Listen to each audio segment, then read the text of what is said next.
Jean-Paul Rouve est à l'affiche du film Le Consentement, de Vanessa Filiou, dans lequel il incarne Gabriel Matzneff. Pour se glisser dans la peau de son personnage, l'acteur a dû modifier son train de vie, 3 mois à l'avance. Révélé au public dans la troupe des Robins des Bois dans les années 1990, abonné aux Comédies Françaises.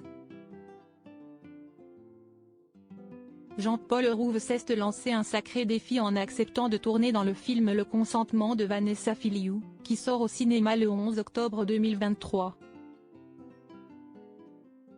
Dans cette adaptation du récit de Vanessa Springora, le comédien incarne Gabriel Matzneff et dépeint la relation que l'écrivain a eue, à 50 ans, avec la jeune adolescente de 13 ans. Pour se mettre dans la peau d'un prédateur sexuel, l'acteur est passé par bien des étapes, dont une transformation physique nécessaire.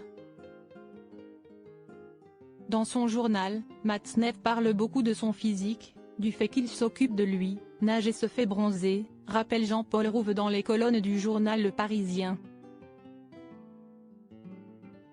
Donc 3 mois avant le tournage, j'ai fait des UV, des manucures et je voyais une diététicienne, j'ai perdu 10 kg. Cette préparation m'a permis d'avoir un point d'accroche.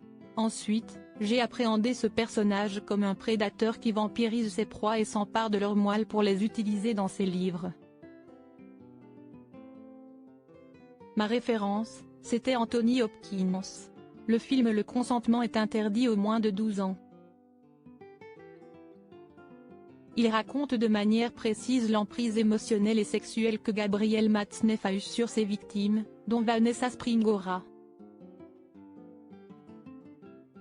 Jean-Paul Rouve a dû tourner des scènes très intimes avec la jeune Kim Higelin mais, malgré le côté cru de certains instants filmés, l'acteur a été troublé par autre chose. Parfois, je rentrais chez moi et je n'étais pas bien, explique-t-il.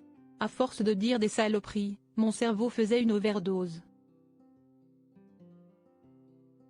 Le plus dur, ça a été une séquence où je m'installe dans le bus avec une actrice de 13 ans qui incarne l'une des proies de Matzneff. Avant de monter dans le bus, on avait discuté, elle m'avait parlé du collège et puis, une fois qu'on a été face à face, la réalisatrice m'a demandé de mettre ma main sur sa joue. Vous ne pouvez pas savoir ce que ça m'a fait de voir le regard de cette gamine.